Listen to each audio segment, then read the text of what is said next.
السلام علیکم جی. آج 25 دسمبر. سب سے پہلے میں throughout the world I just convey my happy Christmas and happy new year to the whole Christianity community throughout the world. اور اس کے بعد بات کروں گا جی کہ میں آج قائد اعظم محمد علی جناح کی آج سالگرہ کا دن ہے. اور قائد اعظم محمد علی جناح جن کا میرے ملک پر بہت بڑا احسان ہے، اور انہوں نے اس ملک کو معرض وجود میں لانے کے لیے اپنا تن من دھن سب کچھ قربان کر دیا، اور اس ملک کے لیے انہوں نے کتنے مشکلات اور صعوبتیں ان لوگوں کے ساتھ برداشت کی جو کہ ان کے ساتھ تھے. اور 14 اگست 1947 تک پہنچتے ہوئے اگر ہم تاریخ تھوڑی سی دیکھیں، 1906 میں ڈھاکہ میں جب مسلم لیگ کا پہلا کنونشن ہوا اور وہاں پر سر سلیم اللہ کی زیر صدارت پہلا ایک مسلم لیگ کی تنظیم نو کی گئی. وہاں سے شروع کریں پھر، اور اس کی وجہ کیا بنی کہ 1905 میں تقسیم ڈھاکہ ہو گیا تھا، تقسیم بنگال ہو گیا تھا اور پھر جس کی وجہ سے 1906 میں مسلمانوں کو ایک علیحدہ اپنی جماعت بنانا ہے اور تشخص قائم کرنے کا خیال آیا. پھر کیا ہوا جی کہ 1911 میں دوبارہ تنسیخ بنگال کر دیا گیا، اس کے جو تقسیم تھی اس کو ختم کیا گیا. پھر 1913 میں جو تھا وہ میثاق لکھنؤ کا ایک چلا، اور پھر جو کہ میرے خیال میں 1916 تک قائم رہا. اس کے بعد پھر بیچ میں پہلی جنگ عظیم آ گئی. پھر 1920 میں 1919 میں رولٹ ایکٹ آ گیا. 1920-21 میں تحریک خلافت شروع ہو گئی. 1923 میں میرے خیال میں قائد اعظم لندن چلے گئے. 1928 میں نہرو رپورٹ آ گئی. 1929 میں قائد اعظم کے 14 نکات آ گئے. 1930 میں الہ آباد کا خطبہ آ گیا علامہ اقبال، حضرت علامہ اقبال کا. اور پھر 1930-31 میں گول میز کانفرنس، راؤنڈ ٹیبل کانفرنس بھی شروع ہو گئیں. پھر 1935 میں آپ کا آ گیا جو تھا 1935 کا جو قانون ہند پاس ہوا. اور 1937 میں پٹنہ میں قائد اعظم دوبارہ جب واپس آئے تو 1937 میں قائد اعظم کو پٹنہ کے اجلاس میں تاحیات مسلم لیگ کا صدر قائم بنا دیا گیا.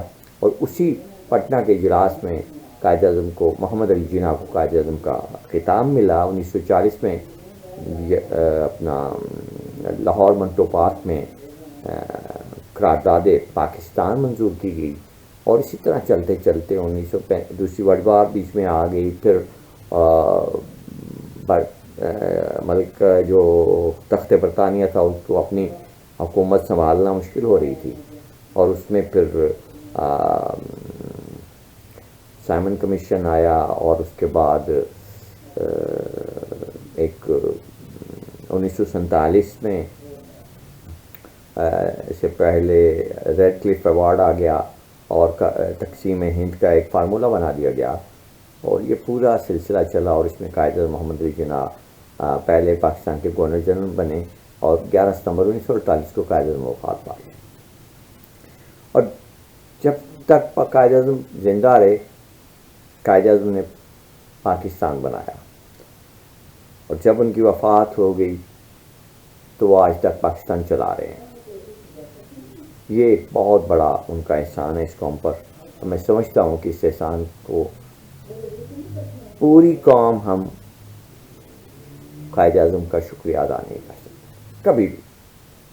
ہمیں چاہیے کہ آج کے دور کے جو یہ گھٹیا سیاستدان ہیں، کمینے سیاستدان ہیں، اور جو ذاتیات قسم کی سیاست کر رہے ہیں، ان میں نواز فیملی، ان میں زرداری فیملی، اور ان میں یہ سارے جو نیشنلسٹ وغیرہ ہیں، یہ سب لوٹ مار والے لوگ ہیں. اور جس قسم کی جمہوریت اس وقت میرے ملک میں چل رہی ہے، یہ جمہوریت کوئی نہیں ہے. اس جمہوریت کے پردے میں یہ انہوں نے لوٹ مار کا بازار گرم کیا پچھلے 30 سال میں 2 پارٹیوں نے خاص طور پر. اور اب جب تیسرا آپشن آیا تو ان چوروں کو تکلیف ہوگی، چونکہ ان کی چوری پکڑی گئی. اور اس چوری میں اب یہ چور جتنے ہیں، اپنی اس چوری کو چھپانے کے لیے یہ جناب کوشش کر رہے ہیں کہ جی نہیں، ہمیں نہ پکڑا جائے، اور ملک میں ایک بے چینی کا ماحول پیدا کر دیا جائے. اور پاک فوج کے اوپر الزامات لگا رہے ہیں. کتنے گھٹیا لوگ ہیں، اور یہ وہ لوگ ہیں جو کہ قومی اداروں کے ممبران بھی نہیں ہیں. دیکھیں، اور ان لوگوں کو شرم نہیں آتی. اور یہی بات آج میرے لیے لمحہ فکری ہے کہ میں کہوں گا کہ موجودہ حکومت جو ہے اس کو بھی چاہیے کہ وہ ان لوگوں کو رعایت نہ دے، NRO نہ دے. اور ایک کو تو دے دیا اور وہ بھاگ گیا ہے، نواز شریف، ڈکیت، چور، اور اب وہ آئے گا نہیں واپس. اب میں سن رہا تھا آج کے خاقان عباسی کو یہ دے رہے ہیں، اور اس طرح دیتے جائیں. پھر یہی ہے تو پھر اس ملک کی ترقی یہاں صرف غریب آدمی کو ہی نچوڑنا ہے. غریب آدمی سے ہی سارے آپ نے قوانین پورے کرنے ہیں. اس ملک میں کوئی نظام عدل نہیں ہے. اس ملک میں ٹوٹل کرپشن ہے. اور عام آدمی جو غریب طبقہ ہے، جو لوور مڈل کلاس ہے، جو غربت کی سطح سے بھی نیچے ہے، وہ لوگ ذلیل و خوار ہو رہے ہیں. ایلیٹ کلاس کبھی بھی کسی بھی موسم میں کسی بھی دور حکومت میں ذلیل و خوار نہیں ہوئے، نہ کبھی وہ بھوکے مرے ہیں اور نہ وہ کبھی مر سکتے ہیں.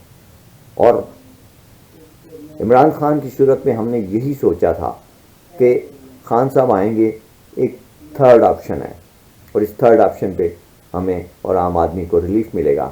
لیکن ابھی تک خان کے جو ہیں وہ کوشش ہی کر رہے ہیں. مجھے نہیں لگتا کہ 2.5 سال میں خان صاحب نے کتنے چوروں کو پکڑا ہے اور کس طرح پکڑا ہے اور کیا ہو رہا ہے. یہ قوم آپ جو صاحب اختیار لوگ جانتے ہیں. میں تو صرف اتنا کہوں گا کہ پاکستان میں اگر پاک فوج ہے تو پاکستان قائم رہے گا. جس دن پاک فوج کو ان لوگوں نے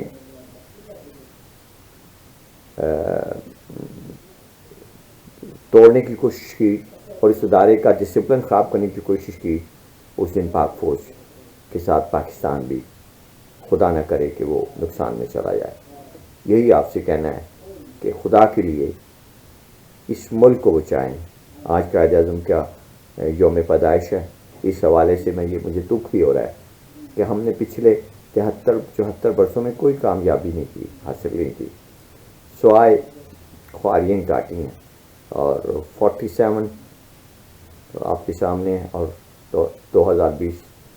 تو یہی کہنا ہے کہ آئیے ہاتھ اٹھائیں ہم بھی، ہم جنہیں حرف دعا یاد نہیں، ہم جنہیں سوز محبت کے سوا کوئی بت کوئی خدا یاد نہیں. بہت شکریہ. سلامت رہیں. پاکستان زندہ باد. پاک فوج پائندہ باد.